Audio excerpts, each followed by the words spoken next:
Neon lights on a midnight screen, voices rising from the in-between. Truth like thunder breaking the chains, broadcasts loud through the static and the flames.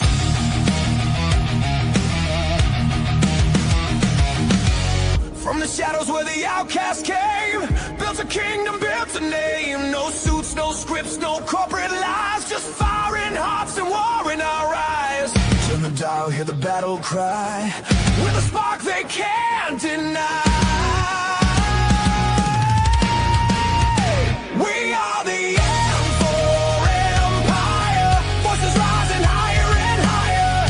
From the ashes we built this flame, now the whole world screams our name. Stand up, don't back down, we wear the truth like a crown. Through the storm, through the fire, we are the M4 Empire.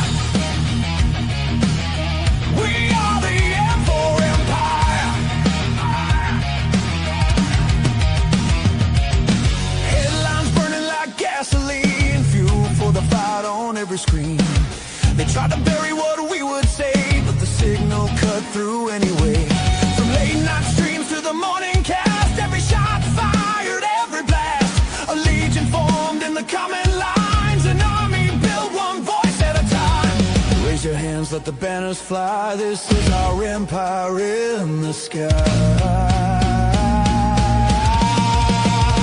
We are the M4 Empire, voices rising higher and higher. From the ashes we built this flame, now the whole world screams our name. Stand up, don't back down, we wear the truth like a crown. Through the storm, through the fire, we are the M4 Empire.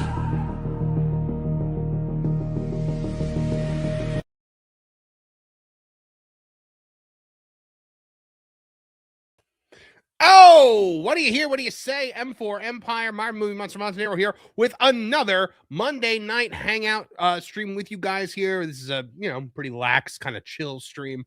We talk about some things. We take your super chats. We all bond together in, awesomeness. So yeah, always love doing these Monday streams with you guys. We do count on your generous super chats to keep the lights on around here, these LED lights behind me specifically. So please, if you have something you want to add, you want to participate in the conversation, send in a super chat. It is it's always appreciated, but like as Pro says, it is an invitation, never an obligation. Please never feel like you have to, or that you're letting me down if you don't.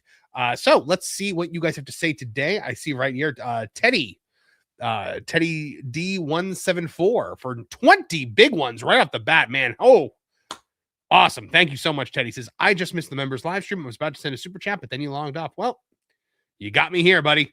I'm glad you did. But thank you very much. I'm sorry you couldn't make the member stream. We will have another one next week at 7:30 as well. So make sure you tune in for that. Butter Biscuit checking in, member for 8 months, is woot woot. Not sure what to say on this one. Just using it. LOL. I still have character space, so I'll keep going. There's still space, and there you go. This sunny side up short day. Every time I see Butter Biscuit's name, I think of that Dolly song that Pro plays. Away. I love country music, man. Teddy D, member for 1 month, says, I like the original song, Marv.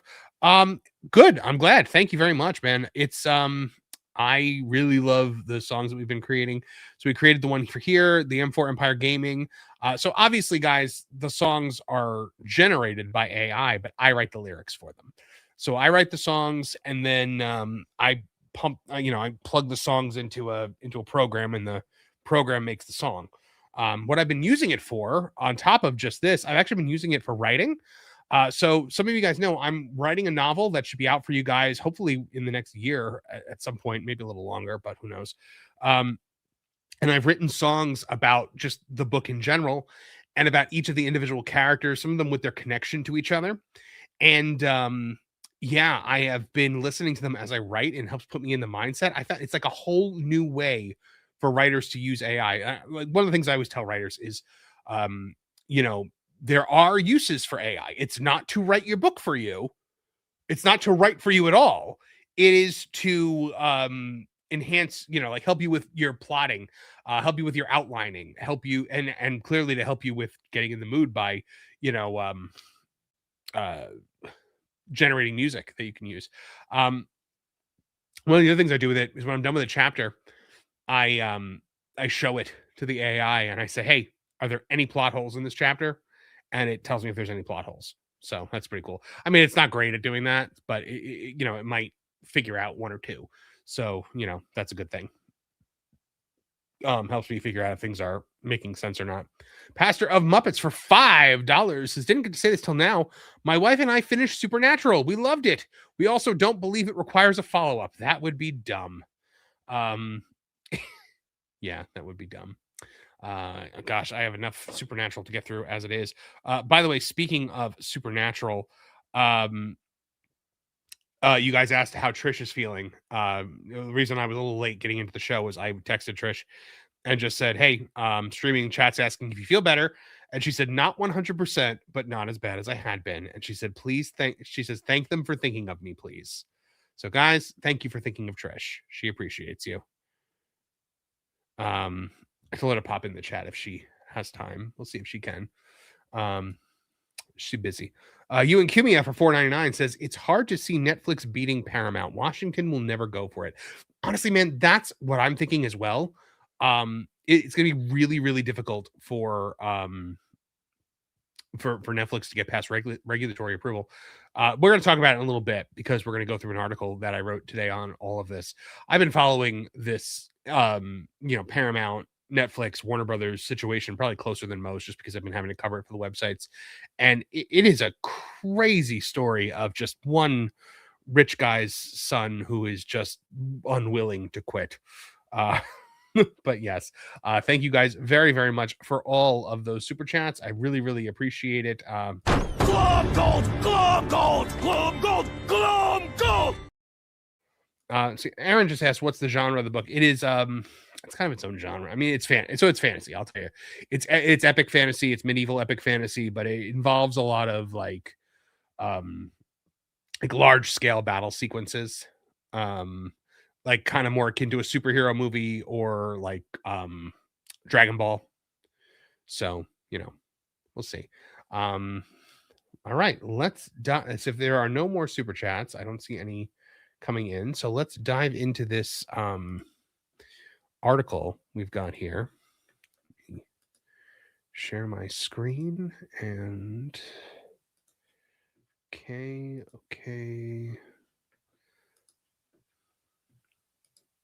All right, there we go. This article comes to us from thatparkplace.com, written by me. Paramount expected to raise offer to $32 per share as Paramount WBD battle intensifies. Netflix signals it may walk away. Big one, guys. This is big. The high-stakes Paramount WBD bidding war appears ready to escalate once again, with Paramount Skydance expected to increase its offer for Warner Bros. Discovery, potentially forcing Netflix to decide whether to match or exit the fight altogether. According to a new Variety report, Paramount faces a Monday deadline, which is today, to submit what could be its strongest bid yet as the months-long merger battle enters a critical phase. Insiders told Variety that Paramount Skydance is likely to return with an offer above its previous $30 per share proposal, with expectations that the revised bid could land around $32 per share. Now, some of you might be like, oh, it's just $2. What the hell? No, like that $2 represents billions upon billions of dollars. So this is an exponentially higher offer. Warner Bros. Discovery Board opened a 7-day negotiating window with Netflix's permission to allow Paramount to clarify and potentially improve its offer. The window is set to expire at 11:59 p.m. on February 23rd, so that is just a few short hours from now, guys. Now, we have heard, Reuters posted a thing that they have heard that the offer has been made and that it is substantially higher, but we do not have an exact figure yet. So we're waiting to see if tonight we get some news on that, maybe if possible, and maybe it'll happen during the show tonight. We'll be able to break into it and be like, "Hey, look, there's a Paramount offer." I don't think it's going to happen tonight. I think that's going to wait for, like there's like meetings or something like that. If Paramount formally raises its bid, Netflix will then have 4 days to either match the offer or walk away from the deal entirely. Now, some of you might be saying, oh, well, Netflix will just match it. They're Netflix. They have bottomless pockets. Yes, but Netflix has signaled a willingness to walk away from this. Lion Ted Sarandos has already hinted that the company may not get drawn into an aggressive bidding war. He says the next move is up to somebody else. We have a signed deal with Warner Bros. Discovery. He said this on February 20th to Variety. If somebody wants to make a better deal, which the Warner Bros. Discovery board has said has not happened yet, then we'll see what happens down the road. We're super disciplined buyers, so that I'm willing to walk away and let someone else overpay for things. We have a rich history of that. So that's very telling right now that like they're saying like, man, if you want to pay that much for this company, you can go ahead right ahead and do that. So that comment is widely being interpreted as a signal that Netflix may not chase Paramount indefinitely if the price climbs too high. Now, the $2.8 billion breakup fee, of course, looms. This major complication is the massive breakup fee built into the current Netflix agreement. If Warner Bros. Discovery accepts Paramount's higher bid, the company would owe Netflix $2.8 billion in termination payment. Paramount has previously indicated that it would cover that cost as part of its proposal, a move clearly designed to keep pressure on the WBD board. Meanwhile, Warner Bros. Discovery leadership has already suggested Paramount's previous offer was not its final number. In a letter cited by Variety CEO David Zaslav and board chairman Samuel D. Piazza Jr., wrote that Paramount had indicated it would agree to pay $31 per share and that the offer was not Paramount Skydance's best and final proposal. That doesn't like come into a negotiation by being like, here you go, it's not my best offer. The Wall Street analysts are watching closely right now because they're waiting to see how far Paramount is going to go and whether Netflix is going to respond. Moffett-Nathanson analyst Robert Fishman wrote, the question now becomes how high Paramount Skydance is willing to go and whether Netflix will exercise its matching rights and increase its offer as well. Fishman added that Paramount is expected to push the price higher. Quote, in short, we do expect Paramount Skydance to go at least $32 per share to put the pressure back on Netflix to increase its bid likely to $30 per share in share range. Now, the reason why Netflix can offer less is because Netflix is buying less. Netflix is not buying the cable companies, and that is what Paramount wants. Paramount wants like CNN and TNT and TBS and all that other stuff. However, he also warned that the math may not work for Netflix at higher levels, noting that the firm has difficulty making the accretion math work if Netflix raises its offer beyond the $30 per share. The analysts ultimately predicted Netflix could step away if the price climbs too high. Quote, while we see the longer-term benefits of owning Warner Bros., HBO, and HBO Max, we expect Netflix to walk away from the deal following a disciplined approach if Paramount Skydance pushes its bid well beyond $32 per share. We think it'll be difficult for Paramount Skydance to win the bidding war for WBD if it decides to take a less aggressive approach during this waiver period, giving Netflix the opportunity to match a more modest increase from its current bid. All right, so guys, that's where we stand right now. We have got two companies that are basically at war with each other over this. They are, at each other's throats, essentially. We have got a $32 per share rumored bid on the table for Paramount or more. Like if they go 33, like it's over. And Netflix has stated, like, look, if they try to push it too far, we're not going to overpay for this. Personally, I think at $27.75 per share, they're already overpaying for just Warner Brothers and what do you call it? HBO Max. But here's the thing. I've been saying for forever that I think that the cable companies themselves are actually a detriment. Like, I think that the cable companies actively work against the value of Warner Brothers. I think that it should be worth less if you're incorporating the cable companies with it. As Chef Eddie points out here, so Warner Brothers is worth a $30 share and the rest is worth $2, essentially. Yeah.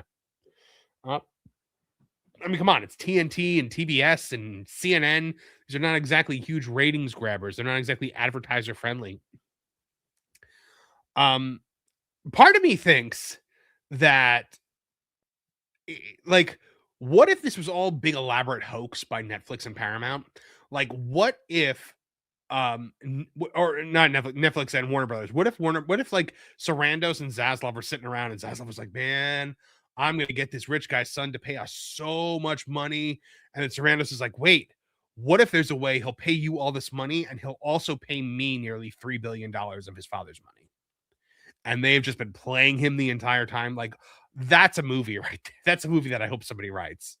Because it sounds tremendous. Yeah. Zaslav is getting everything he wants, I think. The bidding war has been intense. Paramount people have been coming down on Paramount, being like, man, just walk away. Like, they don't want you. It's not worth it. What the hell are you doing? But I gotta hand it to Ellison, man. He stuck to his guns. And if he actually wins this thing right now, it is going to be one of the biggest comeback stories in the history of just corporate America.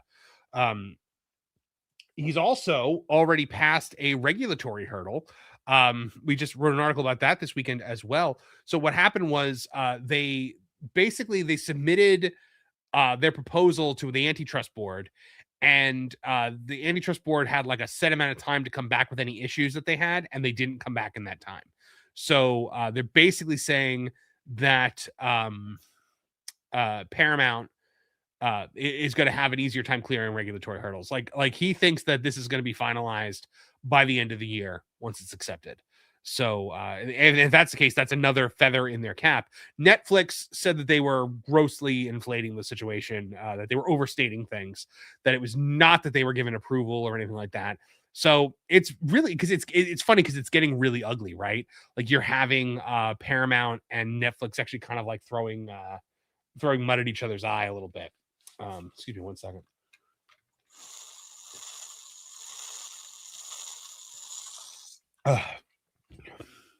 The energy drink keeps me awake, but not hydrated. So yeah, guys, that's where we're at with this. I don't know what I think. Like, part of me actually believes Paramount is going to pull this off. Especially if I think that they're going to throw whatever they have to throw. But another part of me thinks that there are some people working behind the scenes to ensure that Paramount doesn't get this. So it's all a toss up. If Netflix ends up with it, I mean, I'm with James Cameron on this. I think that it would be an abysmal situation for the theater industry. And I know a lot of you guys don't like the theatrical industry. A lot of you guys don't like going to movie theaters. I still love it. So I'd be very sad if the theatrical industry went away. But what do you guys think? Let me know in your super chats. Sound off. I will stop for a super chat of $50 or more. So if you super chat $50 or more, I do stop whatever it is I'm talking about. And then, talk about what you want to talk about. I see Snarky, member for 1 month, saying, good evening, Marvin chat, watching all of your gaming streams and keeping up with your news. Make it a good one. I'm trying to, Snarky. Stink it up, my friend. Yep. So we always appreciate those super chats, those gifted memberships, letting more people in to the membership side of. And by the way, member video coming this week. We will be releasing the full version of our theme song, of our M4 Empire theme song, strictly for members at first. So that's going to be a big membership perk right there. Because a lot of you guys have been asking me for that. And I'm like, well, I got to give members more. So, and then Trish and I are planning the next Crime and Punishment. So that's going to be fun as well. But yeah, guys, at the same time, you want to think that Paramount is like this based company, right? Because the Ellisons, but at the same time, this is the company that's presenting Starfleet Academy and is not stopping the second season from going into production. So, you got to wonder, you got to wonder what's going on with Paramount behind the scenes. And also, like, I made this point in the video earlier today. They let Taylor Sheridan walk. I mean, apparently Ellison was willing to let the golden goose leave the nest, didn't even make a counter offer to get Sheridan to stay, to go, and he's going to NBC Universal, but he's keeping Alex Kurtzman around. Like, I don't understand how you let Taylor Sheridan go, but you keep Alex Kurtzman, unless Alex Kurtzman is just literally working for free at this point because he sees it as such a tremendous opportunity to spread the message. But I digress. By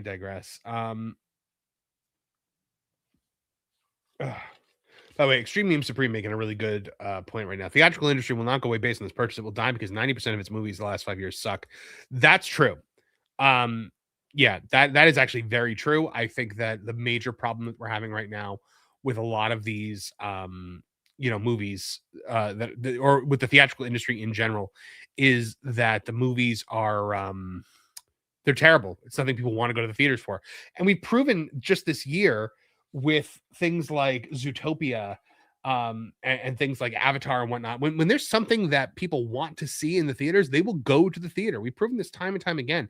It just happens that there's nothing that anyone wants to see going into these theaters. Liquid Fox for $5 Canadian says, bashes my precious country, then asks for my Canadian money. Unreal. LOL, JK. No, I know Canada is awful. Trust me. But don't forget, we all aren't poo. No, just your hockey team. Man, they do suck. Hey, Teddy D with 10 M4 Empire memberships. Thank you so much, Teddy. And congratulations to those of you who just got those gifted memberships. That is tremendous. Welcome to the fold, guys. You're going to be able to tune into the member stream next week at 7:30 p.m. You're going to be able to get Crime and Punishment and all the back issues episodes of that.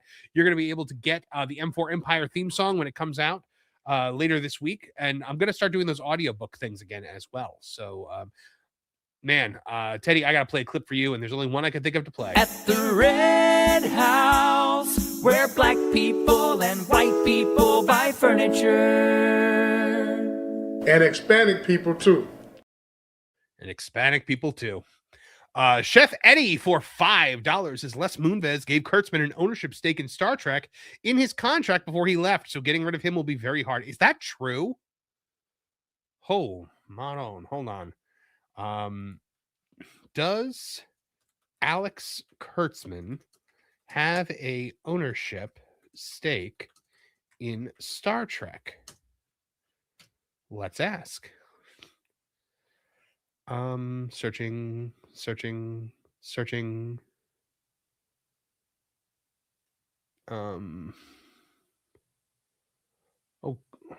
answer, no. Alex Kurtzman does not own Star Trek. Owned by Paramount. Alex Kurtzman is executive producer, head of Secret Hideout, under an overall deal with Paramount since 2018. All right, so this is saying no, he doesn't, but who knows? What is this? Alex Kurtzman implies his contract with Paramount and Star Trek will extend beyond 2026. Oh, no. That better not be. This is from January. It says, since 2017, Alex Kurtzman's been overseeing the return of Star Trek. So it was fair to speculate whether this would mark the end of Kurtzman's tenure. That his Paramount contract is set to expire in 2026. That said, I had a chance during the Starfleet Academy junket to directly ask him if there was anything he could share with us about the remaining franchise head beyond 2026, which he said, nothing I can share publicly, but I have reason to believe the future is bright. Oh, say it ain't so. Because a bright future for Alex Kurtzman is a dark future for all of us. So, good Lord. Snarky Distinct for $1.99. Power of the 199 says, no gifting available on iPhone. Hey, man, we appreciate the super chats just as much as we appreciate the gifts. Can you really not gift on iPhone? That's interesting. I didn't know that. L Bird, 13 for $10. Are you working with a publishing company? Will you publish independently? So I'm going to publish this one independently. I have worked with publishers in the past. Back when I was ghostwriting, I worked for a publisher. But I would like to own this entirely outright, kind of use the power of the M4 Empire and the Pro family to promote it that way. So we'll see. I've sent some feelers out to some potential partners in this kind of thing. Nothing I'm willing to talk about yet. Nothing I've talked about, at great length with anyone at this point, but I have hopes. Let's just say I have hopes on who I might try to distribute this with, but at the very least, I'd publish it independently through Amazon.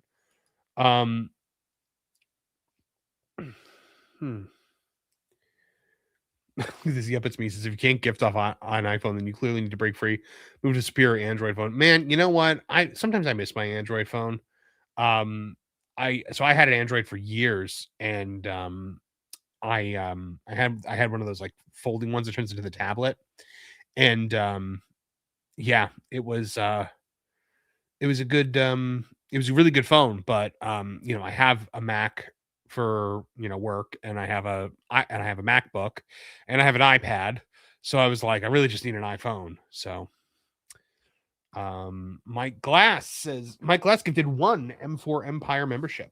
Thank you very much, Mike Glass. Appreciate it. Thank you so much, buddy. Love seeing the gifted memberships here in the chat. You and Kimmy says Pro and Jeremy can publish it. Yeah, I'm sure they will. No, I'm hopeful will help me promote it at least. But early, it will be, we'll see when it comes out. So I'm working really hard on it, guys. I think I read a section of it to members chat one time, but maybe I'll do that again in one of the next member streams. I'll give you guys a little preview. But yeah, completely lost my train of thought. This is the problem with doing these solo streams, right? Let's see, what else do we have? Because we kind of exhausted the Paramount topic already. Hey, so how about the BAFTAs, huh? I'm gonna be very careful as we talk about this. So I don't know if you guys heard, but a guy with Tourette syndrome. Also Mike Glass, member for 9 months. I just gifted that membership from my iPhone. Oh, I guess some iPhones can. All right, sounds good. A guy with Tourette's at the BAFTAs last night. So Hollywood was trying to virtue signal by having a guy with Tourette's there because there was a movie about the guy with Tourette's. So they're like, oh, let's tell you, isn't he so brave for being here tonight? And then he proceeded to interrupt the... It's just funny because these things blow up in their faces.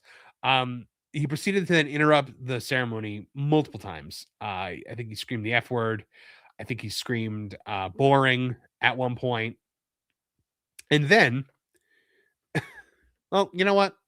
Let's just dive into it. This is the perfect encapsulation of the moment, this image right here. So what happened? During the BAFTAs broadcast, John Davidson, whose real life inspired the nominated biopic I Swear, repeatedly shouted profanity from the audience. At one point, he was heard shouting a racial slur. I will say it's the racial slur. While Michael B. Jordan and Damon Lindeau presented the Visual Effects Award. Alan Cumming addressed the situation twice on stage. Look at him. Look, good Lord. Good Lord. If you turned a peacock into a human being, this is what it would look like. His bird-like face. In his first explanation, he told viewers, you may have noticed some strong language in the background there. This can be part of Tourette's. For some people, and thank you for your understanding and helping create a respectful space for everyone. What a BS Hollywood thing is that. Thank you for helping to create a respectful space for everyone.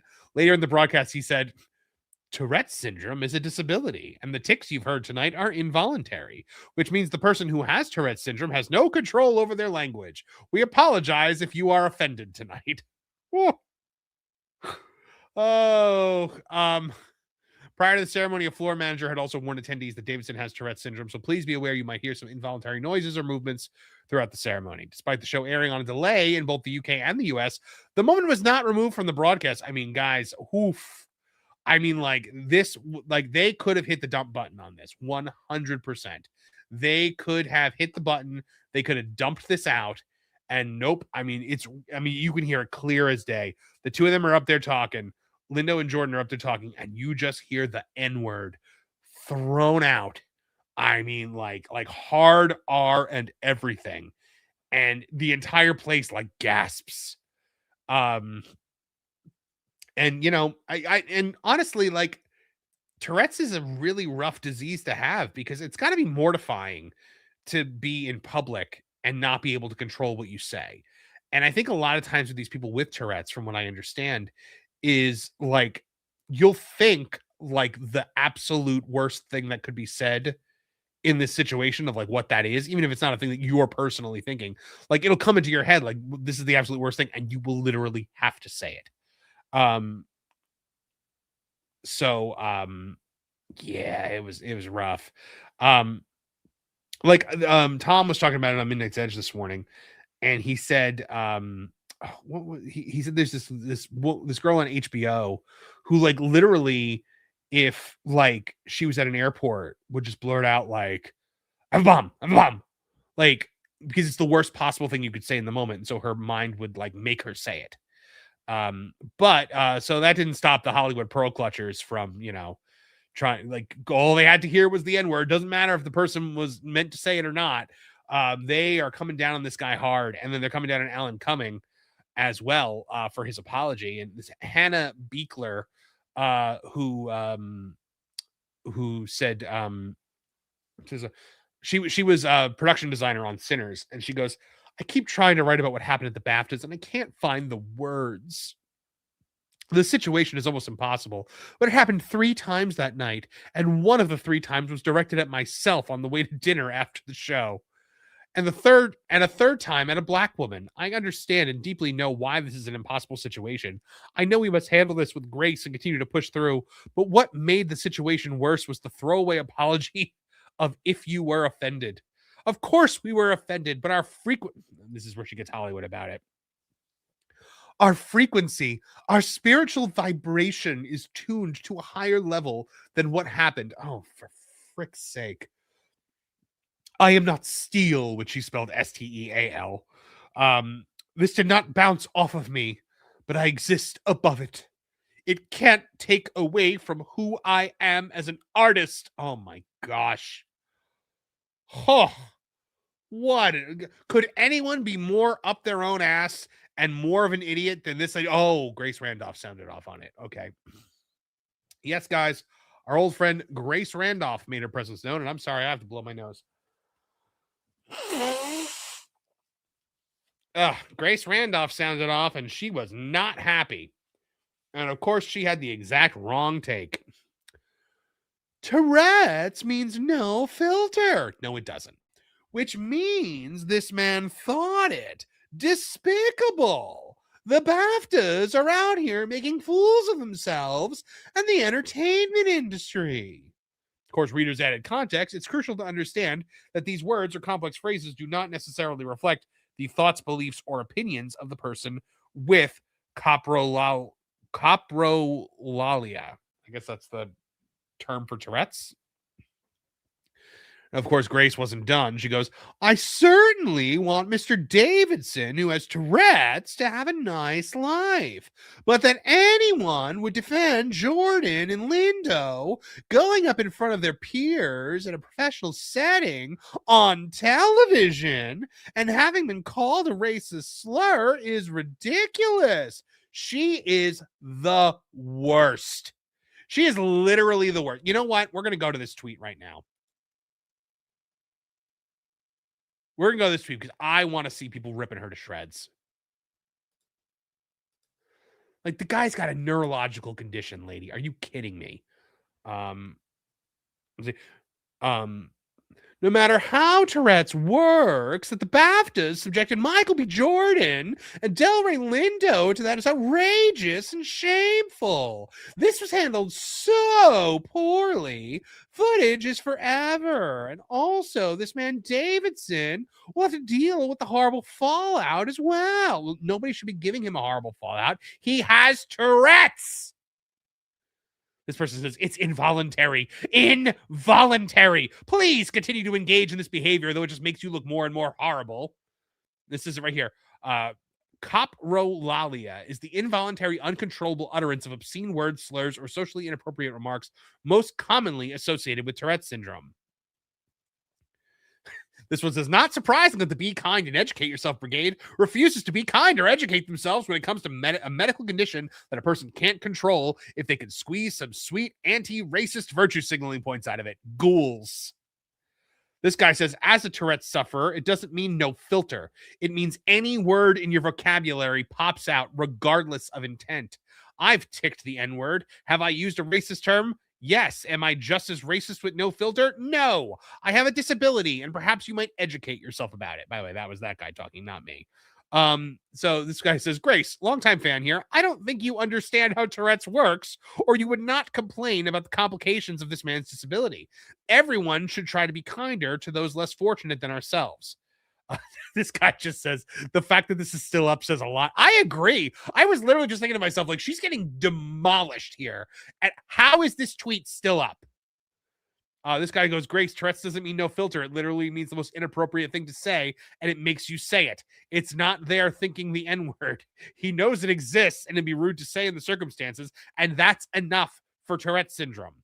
This guy goes, Moondog here goes, it's incredibly irresponsible of your platform to spread blatant misinformation about a condition that is easily researchable. No, Tourette's doesn't mean no filter. And no, it doesn't mean the thought of it. It doesn't mean he thought it. Please take this post down. This one says, very ignorant comment. Tourette's doesn't just mean no filter. It's involuntary. If Davidson has coprolalia, the obscenities he shouts are entirely out of his control. Sadly, it seems this type of disability can't be discussed with nuance because people would rather hate on the disabled than understand the disability. This guy just goes, you're pure evil filth. That you would attempt to destroy a man with Tourette's syndrome is beyond contemptible. What a vile person you are. Oh man, I can't wait to see the sequel to I Swear, see whoever plays Grace Randolph. Well, let's see. Did anything come in? Oh, okay. Liquid Fox for $5 Canadian says, yes, the so-called tolerant ones being the least tolerant as usual. Like I said, we need to bring catapulting back. Oh my goodness. Hope you guys liked my my Grace Randolph impression. I want to see what people are saying. Poor Marv, Lord give him strength. It was gay and very bigoted. Yup, it is. It very much is. Yeah, pretty disgusting how they're crushing the guy. Teddy says, yeah, Donovan Bradford says it's also painful if I remember. I believe it is. Like, I don't know if it's painful or if it's just like the look of pain on these people's faces when you see like it's like legitimately like heartbreaking to see somebody go through this. Has the best South Park episode about it though. Oh, so good. I don't know. I think I should play Grace Randolph in the movie. I think that I sound more like Grace Randolph than Grace Randolph does. So put a blonde wig on me. No one will tell the difference. Welcome to Beyond the Trailer.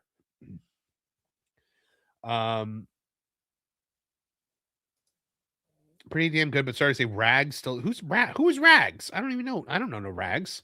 I don't know no snakes.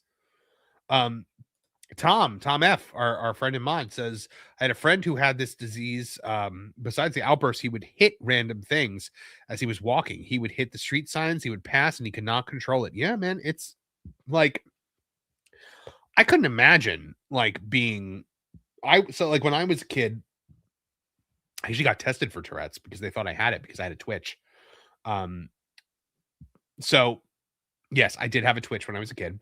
And I actually had it like into my 20s but it turns out it was an anxiety twitch. It was like anxiety and like OCD or something like that. I don't know. I don't remember what it was. I don't do it anymore. But yeah, it's a pretty nuts thing to have.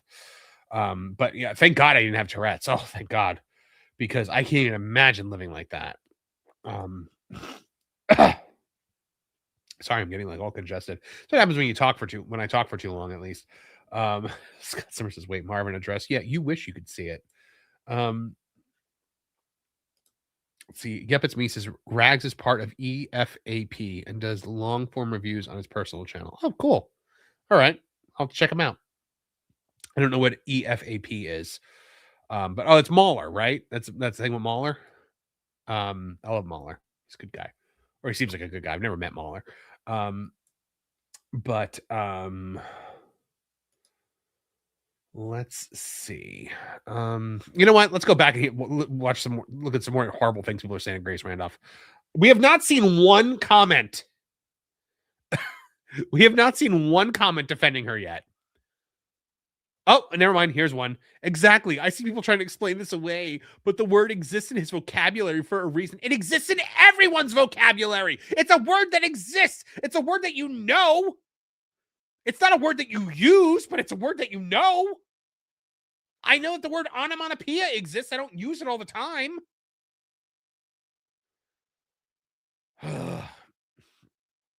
This guy says, for real, I, for one, in my entire life, have never even thought of a crass word or comment my entire life. I am a perfect angel and specimen like you. By the way, when you thought of the N-word, what word exactly came to your mind? This one says, you should be canceled for this ableist imbecility. Look, I hate the word ableist. I really, really do. But this is probably the best usage of it I've ever seen. Let's see. This one goes, of course, you piped up with a pathetic take. They were probably subjected to that word 100 times as they listened to their music on the way there. That's true. Maybe he just listened to rap. This guy Ezra says, you're an absolute moron. Aside from your awful journalism, this is probably the worst take you've had yet, and clearly represents that you have zero idea of how Tourette's works. Maybe do research before spouting nonsense into your platform. You should be ashamed, you pathetic rat. Delete this tweet, moron. So it says individuals with Tourette's syndrome often struggle to control their tics and outbursts due to the neurological nature of the condition. While some may learn strategies to manage their symptoms, complete control is typically not possible. Yeah, I mean, guys, like there are things that I do all the time without meaning to. Please, no, covered with scorpions, covered with scorpions. No! Covered with scorpions! Get them off me! What are you doing to my head? Yeah, it's not as fun without Trish here to like get mad about it, is it? Donovan Bradford says it was in Mark Twain's vocabulary. He put it in his stuff a lot, and that's why there are two versions of Huck Finn. Are there really two versions of Huck Finn now? When I was in school, we just read the regular version, and my my teacher was just like, guys, like, be mature about it. So, but yeah, I can imagine they're not. Oh yes, every frame a pause. Okay, cool. I'll look it up. I will definitely look it up. All right, let's see what else we can talk about here today. All right, so here's a little preview for tomorrow's video. Oh, you know what? Never mind. We'll say that for tomorrow's video. It's about Wonder Man's ratings. I actually want to talk a little bit about the new Microsoft CEO, because that is an interesting story. So let's go. Let's share this tab. Here we go. New Microsoft gaming CEO faces early online scrutiny from Xbox fans. So essentially, guys, the new CEO of Microsoft, after they fired, I mean, the previous CEO retired along with the president of Xbox, who also resigned on the same day.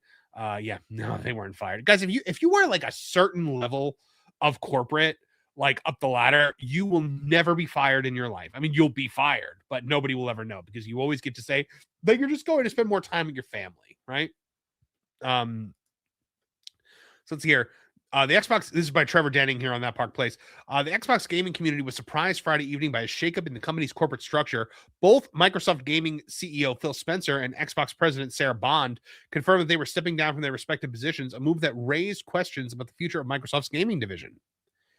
Now, days before stepping into her new role as the CEO of Microsoft Gaming, and the online profile of Asha Sharma is causing industry watchers some concern. Before moving to Xbox, Sharma was the president of Microsoft's Core AI. Forbes notes the 36-year-old's prior experience is as a VP at Meta, COO of Instacart, and that she is currently a board member of Home Depot. While Sharma has mentioned playing the game Firewatch, she has no gaming management experience. The decision to make someone with Sharma's background CEO of Microsoft Gaming has raised concerns with some gamers that she doesn't understand the desires of the Xbox user base. Well, go figure. In an interview with Variety, she acknowledged that she's entering a new role as an outsider. However, she said that she is committed to being grounded in what the community is telling us. She added that her goal is to earn the right to be trusted by players and developers. Now, early online reactions suggest that earning that trust may take time. The X account, China Pulse, posted a screenshot from Sharma's profile on the Xbox app. Excuse me. I'm like all congested again. Ugh, sorry.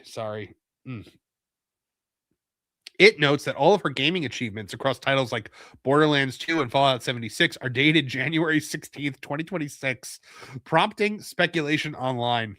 China Pulse also suggests that her account was preset by Microsoft PR to build credibility with gamers. Oof, not on. Hold on one second, guys. Okay. It says, I like that gamers do their research. The deception, you know what? Let's actually just go to because for some reason this one didn't populate. Let me share this one.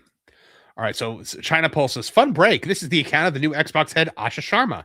The strange thing is that her first achievement is on January 16th, 2026, and all the achievements are from different games with the same dates. It seems this account was preset by Microsoft, a PR account, to show gamers that she plays games or understands them. Let's take a look. Yeah. Okay. She's got 743 followers, 5 friends, 0 following. Because I like that gamers do their own research. The deception is wrong and pointless. That being said, if she were a real gamer, she wouldn't be CEO of anything. Just think back to the Elon gaming scandal. You can't run a company and hit achievements every day. Both demand too much time. You know what? That's a really good point. Because let me tell you something. Just by running a YouTube channel and 2 websites, I can honestly tell you I barely have time to game unless it's for a stream. So many users were also quick to fill the comments with how do you do fellow gamers memes with Sharma's pictures. Some comments expressed the opinion that firsthand experience with gaming culture is important. However, others noted that both hitting game achievements and serving as a CEO requires significant time investment. Simply put, a CEO wouldn't have the time to make leaderboards. All right, so Sharma's X account is also under scrutiny. Since being announced as CEO, gamers have reached out to her through social media with questions about her favorite games.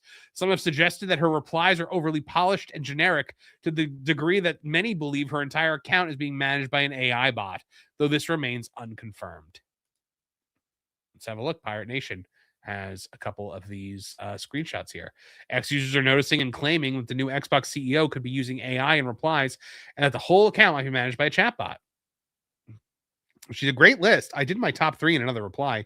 Halo, Valheim, 007. It's been a long time since I played Chrono Trigger. Have you done every ending? Thanks for all the detail. I appreciate it a ton. And then here comes Smash. He goes, all right, I'll play your game, you rogue. I love you, Smash. This is Chrono Trigger, forever goated. Final Fantasy VII. Damn right. And GoldenEye 007. Chrono Trigger will forever be my number 1, built by the legendary Dream Team.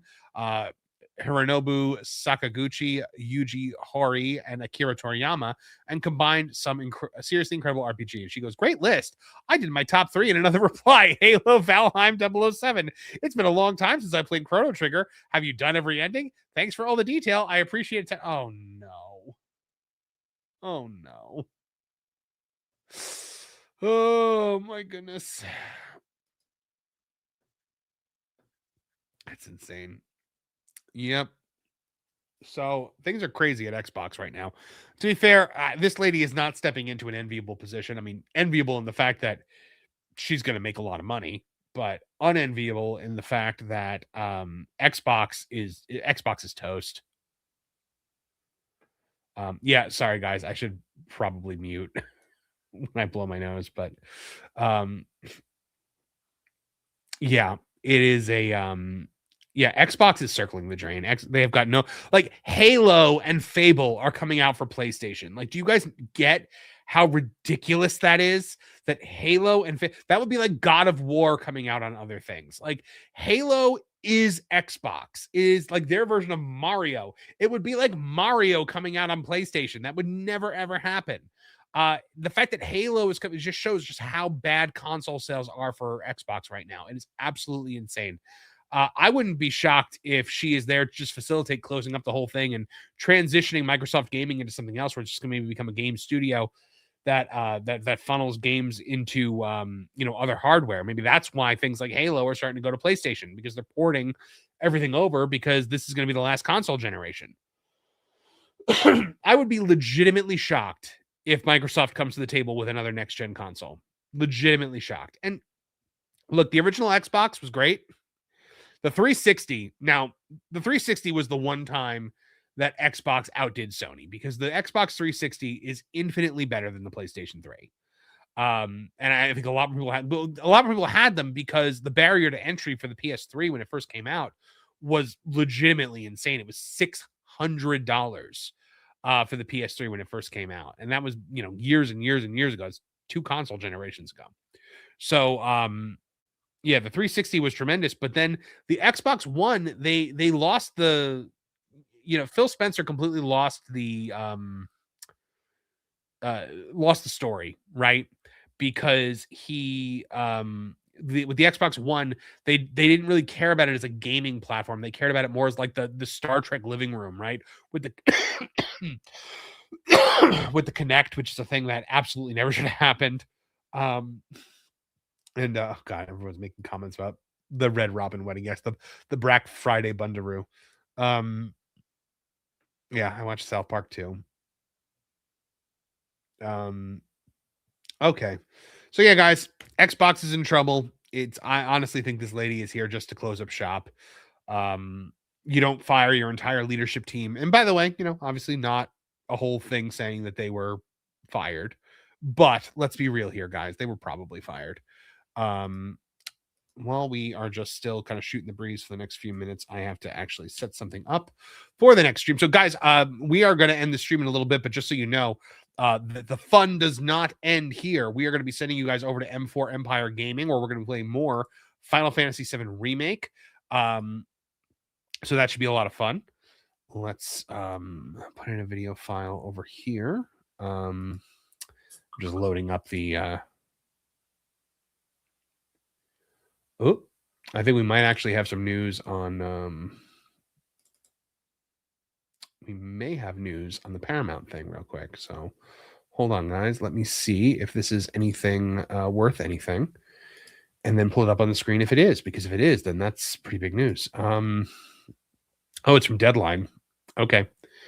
All right. So I'm gonna read this cold here. So we're gonna read it together. Here we go. Paramount sweetens offer for Warner Bros. Discovery. With Paramount and Warner Bros. Discovery's 7-day negotiating window expiring tonight, the Ellison Company has just sweetened its bid from a $30 share. Deadline has confirmed. The move, which has been expected to come as Paramount attempts to pry Warner Bros. Out of the arms of Netflix. The amount of the increase, which was first reported by Bloomberg, could not be ascertained. Okay, so basically, they made the offer, but we don't know what it is. The move was anticipated after Warner rebuffed a stream of unsolicited offers from Paramount that all stuck to the $30 while making concessions around the edges. WBD has had ongoing concerns about financing guarantees and what would be the biggest leverage buyout in history. That's a part of the current conversation. WBD has indicated in a SEC filing that Paramount was willing to go to 31 or higher, and it expected to see that in writing during the talks, which are set to run through 11:59 p.m. tonight, if not extended. Netflix has the right to match any offer. Wall Streeters have been pretty certain Paramount would boost its number to 31 or 32, but believe it might need to go a bit higher than that to secure the deal. Okay, so there you go. The deal for $27.75 is $82.7 billion with Netflix. I mean, $32 a share. I don't even know what that would end up being. So yeah. All right. Well, there you go, guys. We were probably gonna have more information on this tomorrow. But yeah, let me just make sure there's no more super chats that I missed or gifted memberships. Let's see. Liquid Fox, I got that one. Thank you guys for the generosity tonight. I truly appreciate it. Also, guys, remember we are going to be live tomorrow morning, myself and Lauren, with the M4 Cast AM. And yeah, can't wait for that. And we will have a video tomorrow on the Wonder Man ratings, which are abysmal, despite the fact that the show is actually pretty good. So, all right, guys, we are going to end it right here and send you over to M4 Empire Gaming. We will see you over there in just about